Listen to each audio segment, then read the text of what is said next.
بسم اللہ الرحمن الرحیم۔ السلام علیکم محترم ناظرین، پیشاب کر کے فوراً پانی مت پیا کرو ورنہ پیشاب پیلا آئے گا۔ نہا کر کبھی آنکھوں میں سرما مت لگائیے ورنہ بینائی کم ہو جائے گی۔ پاخانہ کر کے فوراً روٹی مت کھایا کرو ورنہ بواسیر ہو جائے گی۔ آدھی رات کو اٹھ کر کچھ مت کھاؤ، پیٹ میں پانی بھر جائے گا۔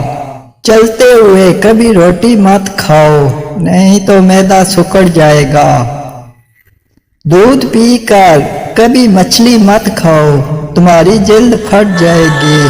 زور لگا کر کبھی پاخانہ مت کرو، انسانے کو نقصان پہنچتا ہے۔ لوہے کے برتن میں کبھی دودھ مت پیو، ہاضمہ خراب ہوگا۔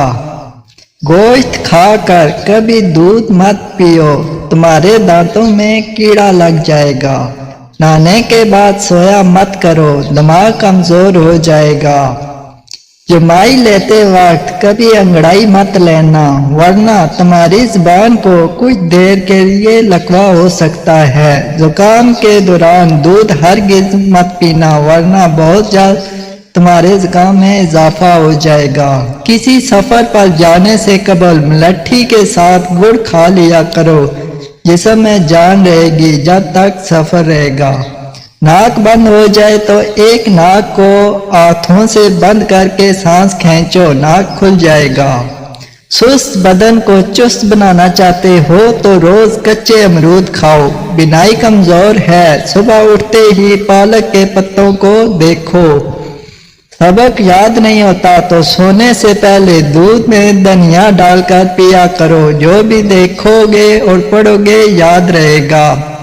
ناخن کا بڑھنا روکنا ہے تو ناخن ایک بار کاٹ کر اس پر شلجم کے پتوں کو رگڑو، ناخن نہیں بڑھیں گے۔